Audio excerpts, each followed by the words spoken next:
Welcome to Coach to Scale, how modern leaders build coaching cultures. I'm your host, Matt Bonelli. Join me as we build a community of like-minded professionals who share the belief that effective coaching improves the performance of every team member. Our mission is to help leaders become better coaches. The Coach to Scale podcast is sponsored by Coachum, the world's first AI coaching execution platform that leverages evidence-based coaching to increase quota attainment. And with that, let's get started. All right, hello everyone out there. I'm going to start off with a Bruce Lee quote for today. And that quote is this: long-term consistency trumps short-term intensity. And today's guest has spent a career perfecting the balance between the two. And you've probably consumed a lot of his thoughtful and insightful content on LinkedIn. He's been in the business for a couple of decades at companies that you know: LogMeIn, CarGurus, Drift, Owl Labs, and most recently, Tive. He's a founding member of the Revenue Collective, and he's a limited partner with Stage 2 Capital. He's a polar bear. He's a marathon runner. He's an ultra marathon runner. Josh Allen, welcome to Coach to Scale. Matt, thank you very much. That's a flattering intro you gave there. Appreciate that. The best one I love is polar bear. But if you want to know what polar bear is, go look at Josh's posts on LinkedIn. Pride of Bowden. Josh, let's get right into it. I'm glad. By the way, I'm glad it's Halloween. I'm glad you don't have like a Bills helmet on or anything like that. I'm sure you get that all the time. I do, and it's the one helmet you'll never find on my head as a lifelong Patriots fan. There we go. Excellent. So, Josh, you've been in this business and you've been passionate about coaching and developing people, leading teams, running businesses. There's a lot of myths in this business. Josh, what's a common myth about coaching and leading salespeople or sales leaders that you believe is misguided or perhaps even misunderstood? Yeah, I think there's a few things we could get into with that. The first thing that always comes to my mind when you're talking about coaching and leading is the belief that we actually, before we got on here, we talked a little bit about the fact that there can be outside influence on someone in terms of how ready they are to be coached at any given moment or any given day.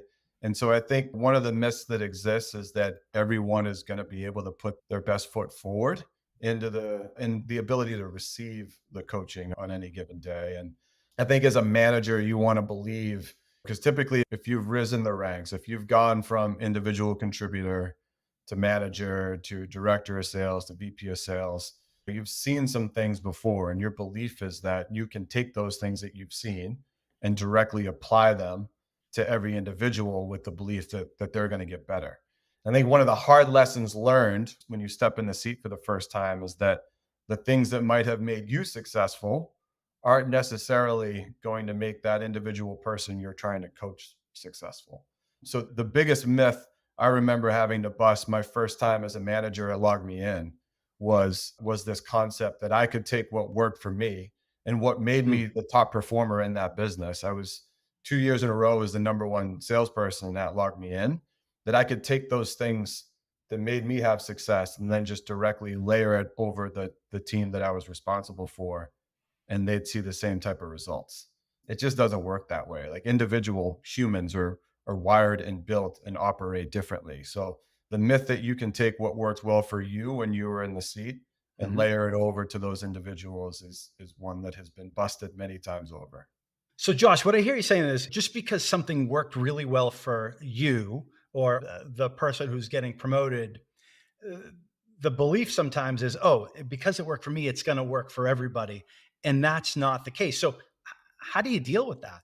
Because every manager that's being promoted is thinking some version of that. Correct. Yeah. And I think there are things that are intrinsic to people. There are characteristics that certain people have. And so really successful salespeople tend to have some similar characteristics around their drive, their natural curiosity, their competitiveness. The really good ones have a level of self-awareness so that they can be coached, and they can also take feedback from customers and react to it on the spot as opposed to just reading the script or doing Mhm. what they do with everybody. So I think there's underlying process, there's sales process, there's methodology and the common language we use, there's forecasting process, there's opportunity qualification like a med pick. There are things underneath that we want to be running like a routine. But then on top of it, there's the characteristic of the individual salesperson that makes them good, it makes them great, it makes them average. It's the part that is the hardest to interview for and is also the hardest to move. Like it's hard to move the needle on as a manager. So it's your job as a leader to be able to tap into what makes somebody tick and what that part that is not inside the process that makes them good. It could be that they're just tremendous work ethic. They come from working class family, working class background. They have tremendous work ethic. They show up early, they stay late, they want to do the work, but they might be struggling with some of the skill underneath the work. So with those individuals, you have to manage to that part. You have to know that you're going to get somebody who's going to put in the time. So it's about improving the quality of the time that they're using when they're on the phone. You might have somebody else who's a little bit lazier but has the talent. They have the natural ability to establish rapport with somebody and earn their trust very quickly on a call, but they just want to work the opportunities. They don't want to do the hard work to do the outbound dialing and the cold calls and the cold outreach. But when you get them on a deal, they're brilliant. So you have to manage that person a little bit differently. You're managing to the strengths of their skill set because you want to hold their skill set up and continue to sharpen and make that better, and then try to challenge them a little bit on the weaknesses to see if you can make incremental improvements across that so that their overall results go up. But I think it's hyper important for a leader to understand the individual strengths and weaknesses of every person on their team. And you mentioned a lot of this is really important to ferret out in the hiring process, which is not always easy to do. You've talked about a couple of different attributes here. You talked about drive, desire, and commitment on one side, and then you talked about skills and talent on the other side, right? That person who can identify, qualify, negotiate, close, but they don't want to put the work in. Uh, it's all important. Which one would you rather have on your team? The person who comes with that work ethic, that raw ability just to grind it out, or the person who has the talent but is using the word you use, maybe a little bit lazy? Which one is easier to coach up? Which one would you rather have on the team? I would hire a team full of people that excel on the intrinsic characteristic side versus the ones that have the established skill and knowledge. And here's the reason. And I'm not saying that skill and knowledge isn't important, it is.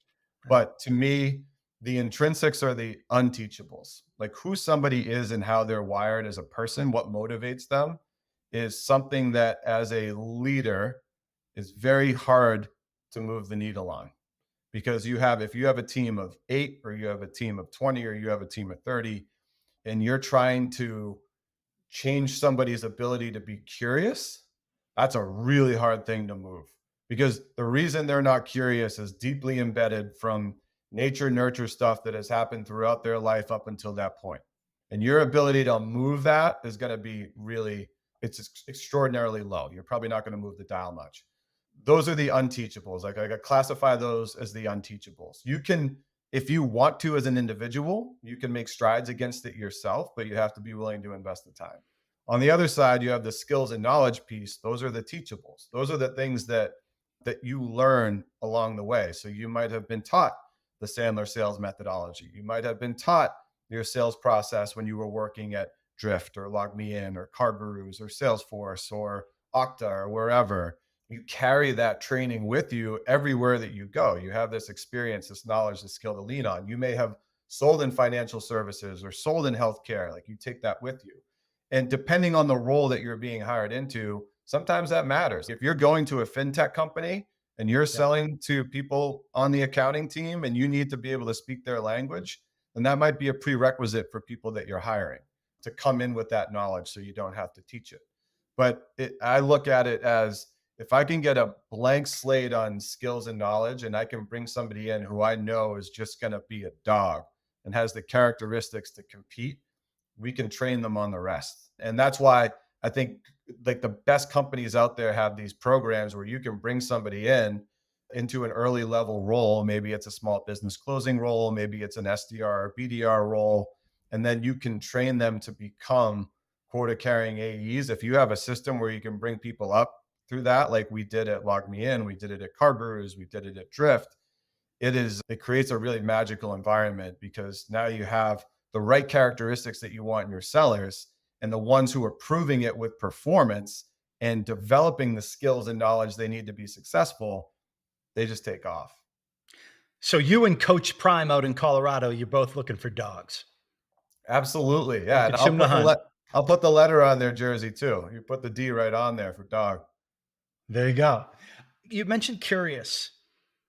I'm curious. How do you interview to determine if someone is curious? What do they display?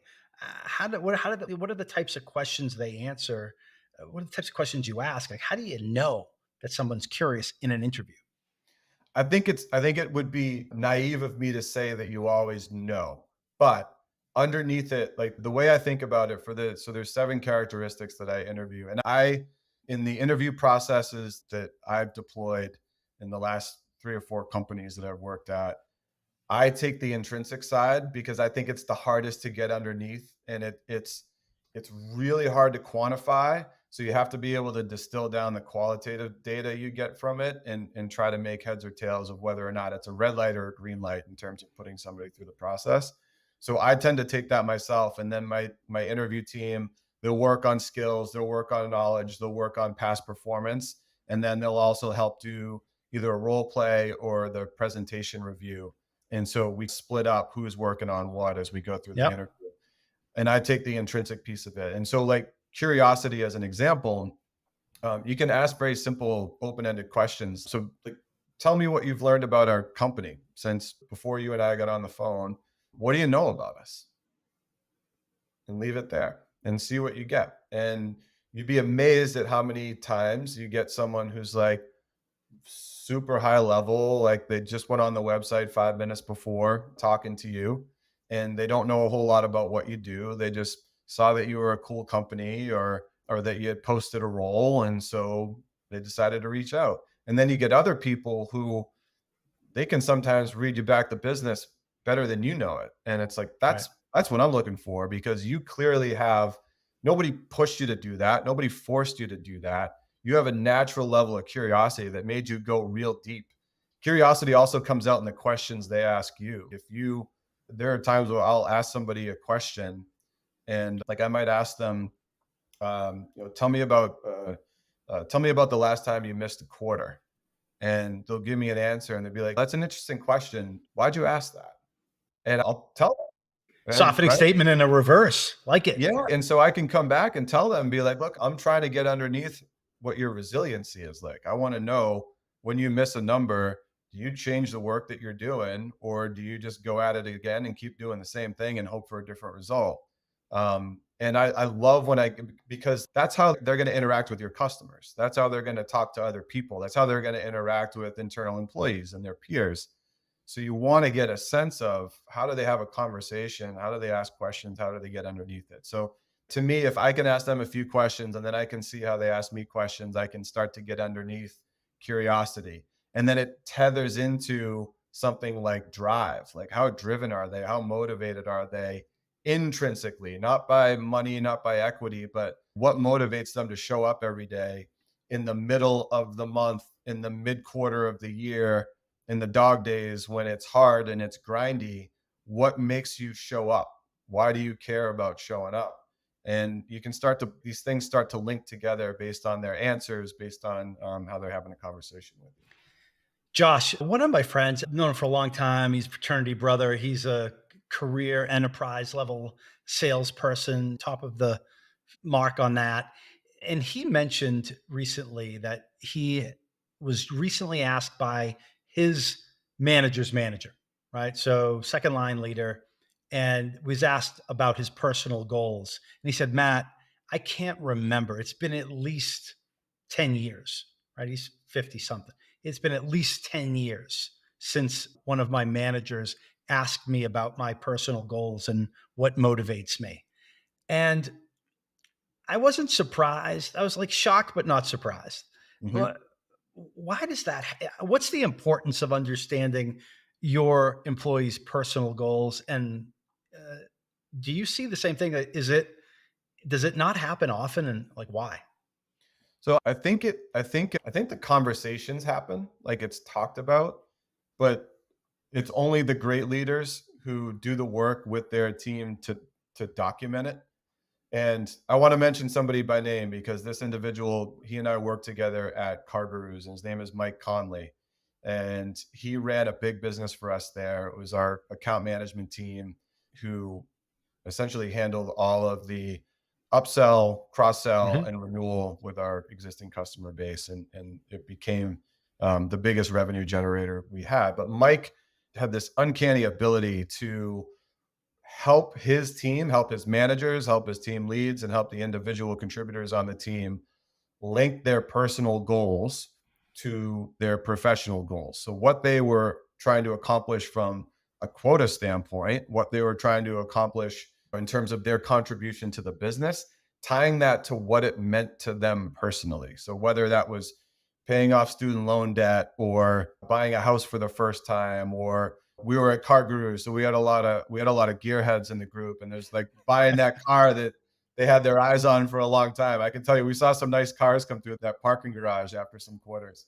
That he was so good at being able to tie those two together directly, knowing that if you change the conversation away from like daily KPIs and leaderboard and you move it toward, hey, how are we doing on that house? How close are we getting to being able to put a down payment on that house that you're looking at? Or how much student loan debt do you have? Like, how much have you been able to chunk off? And can you still get to your goal by the end of the year based on how you're pacing? That changes the dynamic and the relationship between the individual contributor and their manager and the individual contributor in their company, because now they see the company as a vehicle to be able to meet those personal goals that they've set for themselves. So I don't know how you can't tie them together. I think a lot of people have mental models of what it means to go to work and check off those goals. But until you put them down on paper, until you talk about them often Yeah. and put it down, and it's something that you actually review in your one-on-ones or you review in your quarterly business reviews with your manager, it's hard to really bring them to life. And what it does is it creates self accountability, because now these are your personal goals that you're trying to achieve, and I'm going to do everything I can as an individual contributor to try to do that, because it makes my life better, it changes my life. And Mike Conley was just, he's the best I've ever seen at being able to do that across a very big team. And that really stuck with me because I love seeing that. And I saw what it did for his team. And it really changed the dynamic and their relationship they had with work. That's awesome. Shout out to Mike Conley. That's an excellent story. The the problem that I've observed over the past bunch of years is that Mike Conley is an anomaly, unfortunately. Now, I don't believe that most people don't care. I actually think people want to help other people, right? It's human nature. But something's going on and I don't know what it is. Is it the pressure? Is it just not knowing how to do it?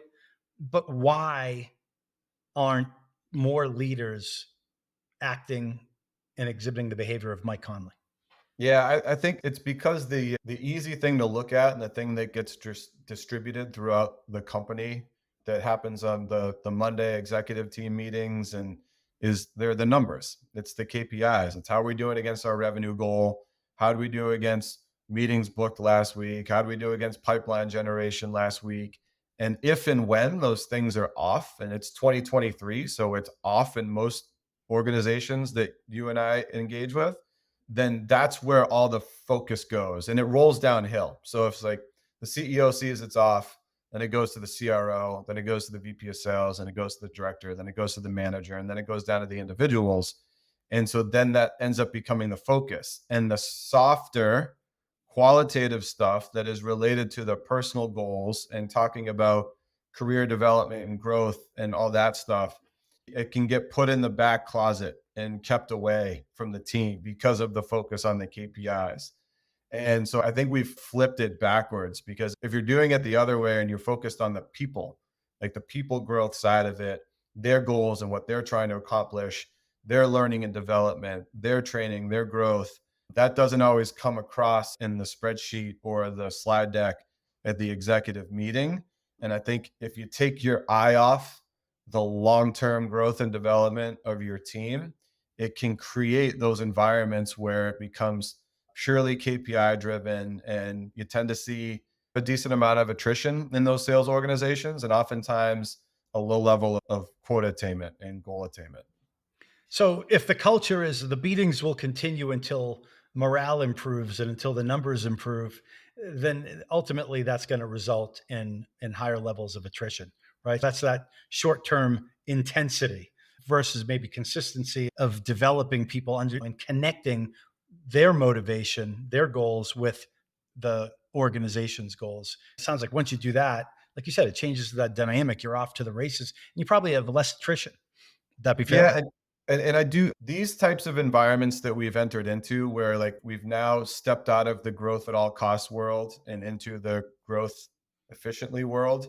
This time, I think, is a good time for sales organizations. I think 2023 is going to feel hard no matter what, but as we turn the calendar over into 2024 and sales plans get reset, and I think reality gets reset for a lot of founders, a lot of CROs, a lot of CFOs, a lot of leaders and investors, it's a healthy time to be in those sales organizations, because when you're thinking about growing efficiently, you're not just going to double the size of the team over the next 12 months.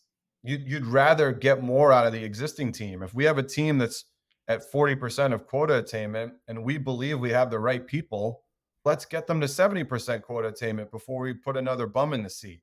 There's no sense of hiring more people if you can actually generate more revenue with the group that you have. So I think it forces a refocus from CROs and CEOs and founders to say, let's get the most out of our team that we can and stop this craziness of just hiring more people and creating this human capital model that is just driving attrition. It makes it really hard to stick and be successful long term as a salesperson. Because if you're at the back of the line in that group of 20 that they just hired, you're probably not walking into a great territory. You're probably not going to have a great start. It's going to be really hard to ramp up and get to where you're going. Even if you're amazing at what you do, it can set up a pretty bad experience. So I think my hope is that as we take the lessons learned in the last, call it 4 to 6 quarters, and apply them to the planning models that they're being deployed here in 2024 and the years beyond, we get back to growing the right way. So growing the right way, growing efficiently, all those things make a ton of sense. And I hope you're right. What type of pressure and extra responsibility does that put on frontline leaders when essentially you're saying, okay, you're going to do more, but you're going to do it with fewer people? Yeah, it's to me, it really comes down to, if you're a frontline leader, and let's say the average ratio of a frontline leader is 6 to 8 people. So if you have 6 to 8 people on your team, your responsibility it's those 6 to 8 people. It's the individuals on that team. You are also responsible for making sure you have the right 6 to 8 individuals in that team, and that they're going to put you in the best position possible to be able to attain your number on behalf of the company.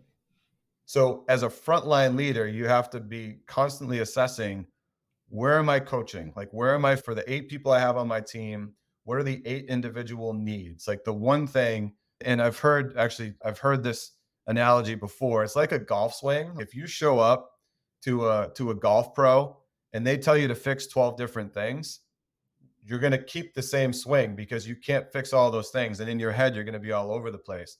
If they tell you to just tuck your shoulder a little bit more and go hit 100 balls, and that's the only thing you're focused on is tucking your shoulder, guess what? You're probably going to actually start to implement some of that change. And it's the same thing with sales coaching. You have to look at your 8 and think, what's the one thing we want to move the needle on, and focus on that for the next month or the next quarter. And then once you see there's clear movement forward, it's great. Now we find the next thing that we can focus on. That's how you get more out of the existing group. And if you're the frontline leader who's committed to that group of 8, then take them to the next level. find that thing that you can coach them on and work through with them. And that's how you start to go from 40% attainment to 45% attainment to 50% attainment, like slowly whittle away and work your way up with that group. Josh, if I'm describing a typical scenario these days, there's that team of 8 people. And let's say we're talking about one of the more top performing teams so that they're well over 100%. The manager against his or her target, they're over 100% of quota. But when you peel back the onion on that, there's 1 or 2 people that are crushing it.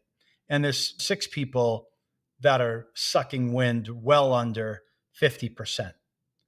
And then let's just say those 2 people that are crushing it, well, they're good. Like they're veterans, they're top performers, but they're not perfect. They still have room to grow. But what the manager's doing, the manager's saying, oh, yeah, these 2 people are crushing it. They don't need me. And the manager's spending his or her time with the people who aren't being responsive to coaching. They're sucking wind for a reason and or spending time with all the brand new people because it's a revolving door because of the culture. There's a lot of problems with the environment that I'm discussing, but I want to focus in on one part. What's the downside for the manager not paying attention to what's going on with those 2 top performers? I put it this way, it's the reason that I started the Top Quartile Club, which is the sales community that I began here, which is catered toward those top performers that you described for that reason, because they aren't getting the attention and the coaching. More importantly, they're not getting the help in terms of if you're doing your job, your current job at a high level and you're a top performer, what are the things that I can help you with to design your future career steps so you can take on more responsibility, you continue with that growth mindset that you have and learning more skills and developing. And sure, it's ultimately maybe making more money, making more equity, but it's really about like, how do I continue to get better? How do I continue to grow? So you're right, that exists in a lot of environments. And I think it's a shame because you're right, the top performers, they also tend to be the most headstrong. And there are managers who are intimidated by their top performers Yeah. because They they break will glass. They they break a lot break of glass, glass. they push Yeah. back. They probably have a direct pipeline to the CEO or the founder who's going to go to them and ask them questions, ask them for product feedback, ask them for feedback on how marketing's doing. And so it can be intimidating, but they've already shown the willingness to want to grow and be great. And so they're I would argue, your best opportunity to get more out of the existing team. And you don't have to put all of your time there, but you have to put a little bit more of an equal share with that group as you're putting with the rest of the team. And I think they tend to get left alone, and sometimes they want to be alone. But when you can do the great work of what we talked about earlier, is tying the personal goals to the professional goals. That is how I have seen the best leaders break through with their top performers, who are often classified as lone wolves. But I think that's a lazy classification, because to me, it means that you're not doing the work to connect with what they're trying to accomplish. And when you have that breakthrough as a leader, you tend to open doors for more feedback, for more growth, for to give them more responsibility to take on. And assuming they want it, it's there for them to take. And Josh, what do you do when you've tried to do everything and work with that top performer and coach and align the personal goals to the professional goals and the company goals, but that person's not responding? They're breaking a lot of glass. They're a lone wolf, but they're putting up the numbers. You tried Yeah. everything. Do you just suck it up and deal with it because they're putting up the numbers, or do you do something else? My perspective is you suck it up, in large part because think about the Manny Ramirez's of the world, or the Chad Ochocinco's of the world, or all of the wide receiver divas that have played in the NFL. There's a reason teams put up with them and continue to pay them top dollar. It's because they put up numbers. And so long as they're not toxic, they're not a Okay. poison in the well, I do think you put up with them. And I have worked with some people who have been absolute top performers that really struggled to work with our sales process. They really struggled to put stuff in the CRM, and we never lost sight. So we never said it's okay, you don't have to do that at all. We always continue to coach, continue to give feedback. But if you are performing and you're putting up big numbers, in my mind, it grays out everything else underneath it. So if you don't need to make 50 calls, if you don't need to book 10 meetings and you're going to get to your number through your way, I'm okay with that. And I also know that your way may not be transferable to anybody else on the team because it's something that you have developed over a long period of time with your own experiences. So as a sales leader and as someone who is thinking on behalf of the company, if you have somebody who's performing and they're not toxic to your team, they're actually like they're a good teammate, then it's okay. Okay. So you qualify because I didn't agree with you right away. I'm glad you brought something that I would say I think a lot of people would be surprised to hear. It's actually the honesty award because that's what most leaders do is they suck it up. But you did go back and qualify. You said as long as they're not toxic. Yeah, All right, and I'll give examples of what I mean by toxic. Like there, please. in a past life, I had the top performer on the team from a booking standpoint, who was essentially stealing leads from places that were outside of their territory and booking them. And it took us some time from an operations standpoint to find it. And when we did, I made the decision to let that person go, which was fought by some members of the senior executive team because of their performance. There was a willingness to look the other way. And in my mind, that was if you have that precedent on your team, like I'm sure there are other people on the team that knew it was happening and it Absolutely. took a while to bubble up. But if you have that precedent on your team, and you know about it as a leader and you don't cut it out, it becomes a cancer that grows in the team. And so that to me is toxic. If you're doing things that are actually taking away from other team members, and then as a leader, if I allowed that to happen after knowing it, that poisons the well big time. Yeah. When you take action and let that toxic person, when you release them back into the economy, everybody on the team knows that, like, finally, they did something about this person. I got to ask you about this, especially what's going, like a lot of craziness going on in the world right now. And I know that you recorded a podcast with my Sandler colleague, James Abraham. And James is based in Tel Aviv in Israel. And in the middle of that podcast recording, as you wrote so nicely in your LinkedIn post, you had to stop the interview because there were rockets coming in and they had to go to their shelter. And then James came back and did the interview. Wow, talk about mentally tough there. Go check that interview out. But the question I have for you, Josh, is whether it's something stark like that, or whether it's just someone's just dealing with a divorce, a breakup in a relationship, their dog died, they're having a bad day, like something's going on in their world. Is there a responsibility of the leader, manager, leader, is there a responsibility for them to understand what's going on in the lives of their people so that they can help in some small way to clear the path so that they can show up to be the best version of themselves? Yeah. And foundationally, I think as a human, you have to enter the equation thinking to yourself, everybody's going through something. Everyone is dealing with something, whether it's subtle and small and they're processing it well, or it's big, like what we have been seeing in Israel and what I talked to James about, or in Lewiston, Maine, what we saw this week.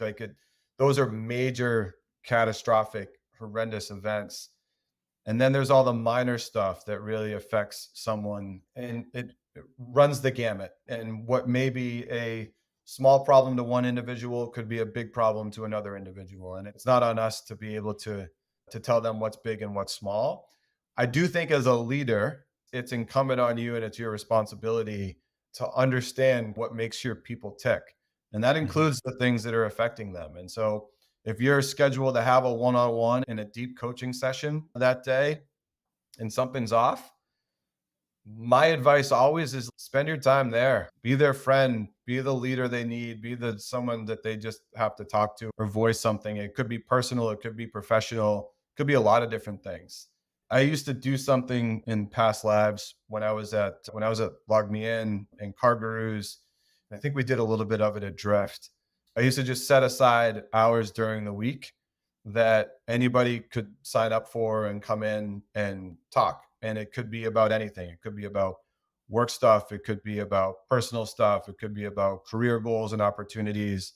But they were set aside for that purpose of I wanted people to feel like they could come and talk about it. And at first, I think people were a little intimidated. I don't want to go in there and sound stupid. I don't want to say something Right. like he doesn't want to hear about what's going on in my personal life. And it was like, and then after a few repetitions, and I think people coming through and then telling their peers, oh, it was a good conversation. It was light, and sometimes they'd be more formal, and sometimes they'd be more informal. But it was the best way for me to connect with the team and understand how some of the individuals were feeling and maybe get some feedback on my own leadership and what I was and was not doing for them. I think as a manager, if you can create that two-way door Yeah. between yourself and it's not the manager looking down, it's no, no, no, we're in this together. Like we're trying to solve the same problem. We're trying to attain the same goals. So and the better we know each other, let's get on the same page. I will tell you, it can be hard. It's hard to carve out the time unless you are very deliberate about doing it. And if you make that time sacred and hold on to it, it can be the most rewarding that you have. And everybody will always make the excuse of, I don't have the time. I don't have the time. I have too many other things to do. It's worth it to do it because those are the best relationships I developed within my teams was when we had that constant two-way door available. And Josh, you're talking about, I think, going that extra mile and setting up those as a CRO and setting up that time where people can come in. I hear a lot really good people that are in leadership and frontline management positions or senior leaders who say, I don't have time to coach my people. We need to get to the number. What do you say to that person who says, I don't have time to coach? I want to, I, but I don't have time. I just don't know how you get to the number without coaching. Like to me, it's a fundamental responsibility in your job as a leader, specifically in sales and customer success, Mhm. when there is a number attached to it, and it's your ability to execute on the process is like when we think about sales processes and methodologies, like I always say, those are installed for the average. Like it's the middle of the bell curve that you're trying to solve for there. You're trying to take somebody in the sales organization who might be right on the line. They might be on the 50th percentile. And that's who you're trying to help so that they have establish a routine and a framework they can lean on to be able to walk this deal through or establish this customer relationship. So when somebody's trying to do that, and as a leader, you're not spending the time to help them with practicing their swing, because otherwise they're just practicing in live fire events. So they're practicing with your customers, they're practicing on their calls. That's not practice. That's the difference between making the number and missing the number. So to help them get better with those skills and the development of those skills, I don't see how you get to your number without taking the time to do it. Yeah. In sales, unlike a lot of other professions, we practice in the game on the phone or in front of the client. It'd be like, I know you ran the Boston Marathon last year. It'd be like trying to practice the on marathon day. Just show up and hey, let me try to figure out how I'm doing here. Yep. It's crazy, but it happens. So let's, as we segue and close out here, let's talk about you a little bit. You started Top Quartile Club. I know you touched on it briefly. Can you expand on that? Why'd you launch Top Quartile? Yeah, so I initially launched it for the reason that we were talking about before, where it's just there's so many great performers across B2B SaaS that have done great things. I think that the greatest compliment you could give somebody in a sales role is talking about their consistency and performance. And when Mhm. you see somebody who's at the top of the leaderboard month after month or quarter after quarter or year after year, it's a really hard thing to do. And so they're doing something special. They're doing something that is well above average in what we see in our industry, but they're not necessarily getting the development investment from the company, from the managers, from the team, because they spend their time with the middle of the pack. They spend their time trying to develop the B's and C's because they just we take the A's for granted. And I've been guilty of it in the past too. We take the A's for granted because they're going to perform and put up numbers and they're making money, so they must be happy. They need more than that. They need to understand how to design their own careers. They need to understand how to think about asking for things from the business in the right way. So I really created it because I wanted this community established of the best so they can compare notes and talk to each other about what they're seeing, what they're doing, how they're doing it. But then also realize there's a big wide world that's outside their four walls of their current company that could be a long-term opportunity for them to go after. It has also veered off organically into including a coaching component for Top Quartile Club for leaders. I do some teaching in Pavilion for CRO school. You've seen my posts. I've been pretty active in the last couple of months, and it's resonating with people. So I've been asked if I do one-on-one coaching for frontline managers, for directors, VP level, and even for C level, where they're looking for guidance on kind of strategic plan, how to work with investors in the board, how to navigate a first-time founder CEO, that type of stuff. And that has been a lot of fun. Like I love both. I love coaching, period. Could be coaching my daughter's hockey team or her lacrosse team, or individuals in leadership, or individual contributors who are trying to go through this path for the first time. That's the most fun part of the job for me. So to be able to carve out this little community and this group, to be able to do that has been really been a passion project. Awesome. So how do people, I have another question for you, but how do people get in touch with you if they just want to learn more about what you're doing or coaching, or just pick your brain a little bit? Are you open to that? Yeah, for sure. Direct message on LinkedIn. A lot of people will do that, and I'm open to that. Or you can email me. It's just josh@topquartileclub.com. And I tend to be pretty quick to respond. But also on the website, if you go to the website, my calendar link is there. So if you wanted to book 20 minutes or a half hour to chat, learn more about it, or even just get some help. Again, I enjoy doing this stuff. I'm happy to do that. Cool. Make sure we link that in the show notes. Josh, two more questions. People who are passionate about coaching, who love coaching, who think it's fun, like you just said, uh, tend to have benefited from really good coaching, or that behavior was modeled uh, very well for them. Can you tell us about a time that you were the recipient of really good coaching? Yeah, look, it can go back, Matt, as far as youth hockey, if we want to start there. But when you've been around, great. I was fortunate to grow up in a youth hockey program. Like I loved hockey growing up. I was fortunate to grow up in a youth hockey program that, By the you way, know, Josh, I got to interrupt because I keep seeing this picture on social media on my Facebook feed. It's of Terry O'Reilly and Stan Jonathan, and man, those guys are great to watch. I don't know if you're. I'm a little older than you, but those guys are great to watch. They don't look so good these days, but man, I still wouldn't want to mess with them. yeah, same. Knuckles Nyland is another one. Yeah. There's some, yeah. If you grew up in that era and you were a brawler, you're probably not doing so hot right now. Took But you off the game. You're talking about hockey. yeah, but that's when I had two coaches when I was 11 and 12 years old. One of them went on to win two state championships, and the other went on to coach Division I hockey at Merrimack and then some other high school programs in the state. And you don't know until you look back at how good the coaching was. I was totally spoiled. You don't find that in youth hockey anymore, where you have coaches like that.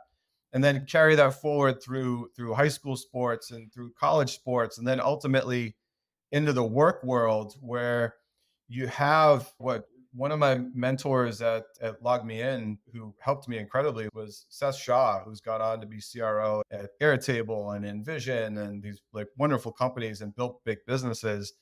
He's the son of two teachers, and he had that approach. He was a teacher and a coach by nature. It wasn't forced. It was when you sat down with him, no matter who you are, if you were an SDR, you were on the user services team, you were a sales manager, you were a direct report, he was going to spend the time coaching, teaching, and talking in a way that you wanted to be accountable to his expectations. And that really Yeah. landed and resonated and stuck with me. And I have a similar approach where I believe in setting high expectations so that people can achieve things they didn't think were previously achievable. And when you've been around that type of coaching throughout your career and throughout your entire life, it creates a mentality and a framework and an approach that when you get in the room with the right people who are receptive to that form of coaching and feedback, it can really create some magic, and people start to tap into and see things. This is why I love like the ultra marathon world is nobody sets out thinking they can do this thing the first time.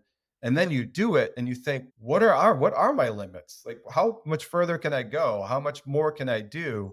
And that mental framework of keeping your mind open enough to be able to receive and then apply and then see results that you didn't think possible is pretty special. Yeah. The mind, it's so powerful, especially, and it's really evidenced in those endurance sports. I recently ran into a guy down in Key West, a friend of my stepfather. He's an older guy. He's in his 70s. He might even be 80. And he does this swim around Key West. I can't remember how many miles that is, but it's a lot of miles. And I said, how do you do that? I said, how do you keep up? Like, how do you do the whole thing? And you just keep you just keep doing another stroke until you're done. And he was dead serious. And I said, no, really? He said, no, listen, that's it. Like you don't think about it. You find ways to think about other stuff, and you just keep stroking in the water until they blow the whistle, until you go to the finish line, and you commit to yourself that you're not going to do anything to stop beforehand. That's it. And that was a couple of years ago actually, and it's resonated with me. It just, how do you do it? Just keep going. Just keep going.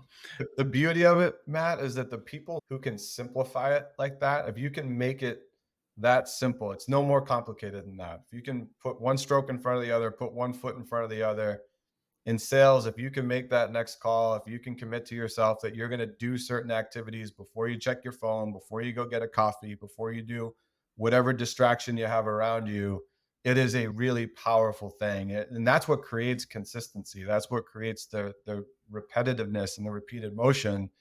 It's what creates long-term success. And so it's, yeah, if you can simplify it like that, you make your life easier in the long run. Amen to that. Josh, last question. You've been doing this for a while, and some people who are just getting into the business have no idea the types of things that happened 15, 20 years ago in this crazy business in enterprise software and B2B SaaS. What's one of those crazy stories that you remember from the old days that wouldn't happen today? I think back then, and I really feel like I'm sounding like my dad now, but back then, We've become our parents. Yeah. it was a simpler time. Like it was, and I think I actually look at the teams today, and I posted about this not too long ago. I think we're getting to a point where we're over tooling our teams. We're giving them too much information. We're giving them too much stuff to do that is not selling. And I think they're starting to push back and get frustrated with that. And if I look back to my very first sales job when I was selling the 8th ranked antivirus in the world to companies that all had antivirus, like this wasn't top 10 though. What top 10? Yeah. There might have only been 10 companies total, but we were top 10. It was hard. It was a hard job. And we had a list of companies to call out to. Most of them didn't have contacts, so you had to build that yourself.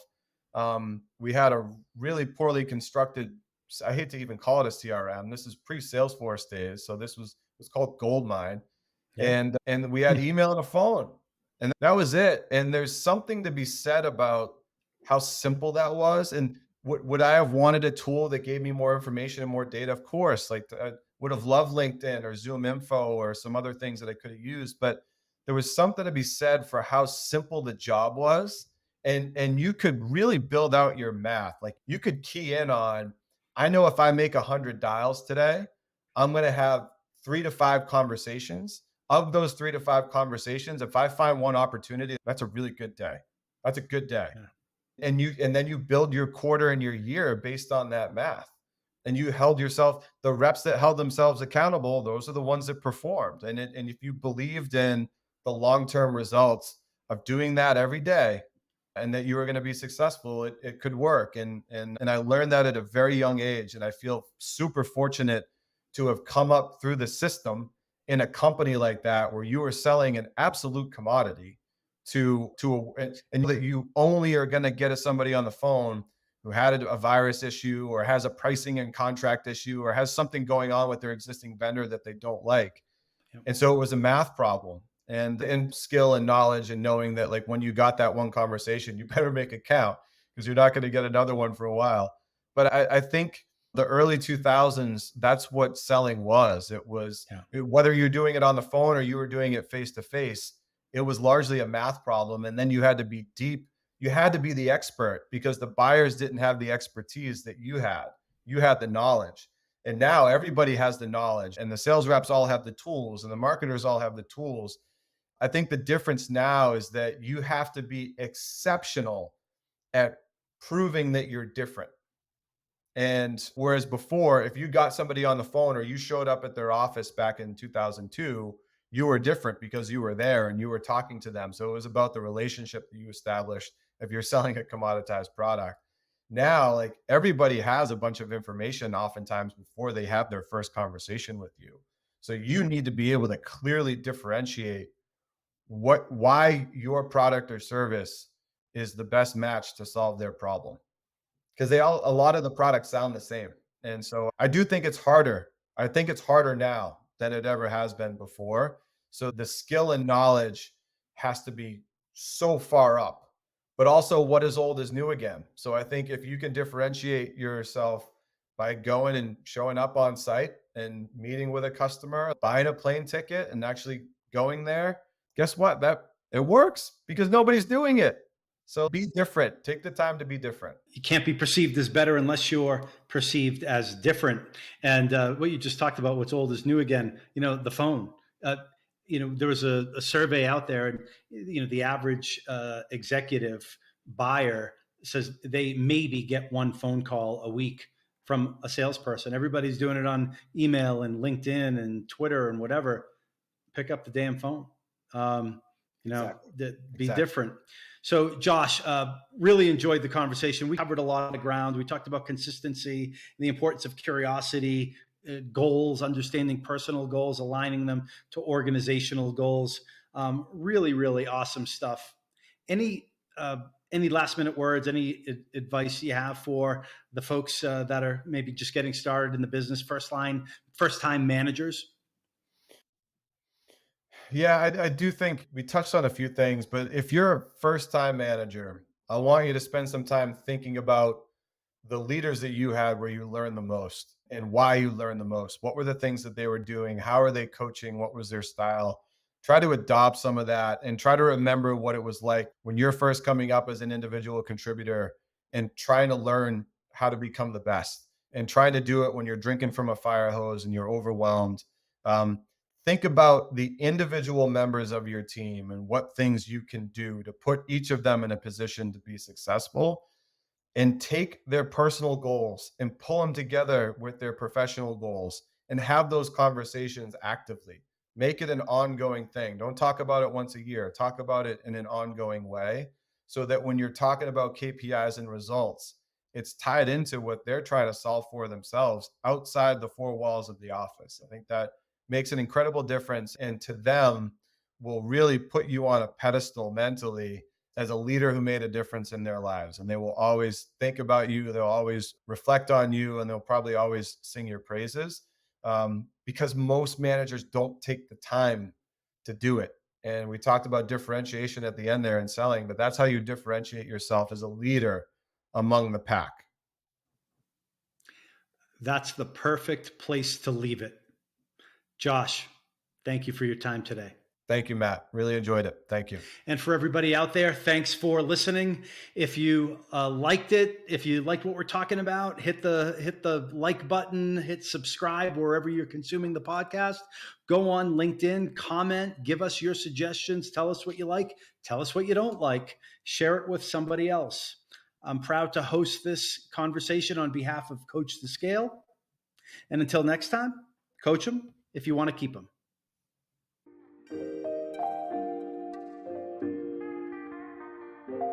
We hope you've enjoyed this episode of Coach to Scale, How Modern Leaders Build Coaching Cultures.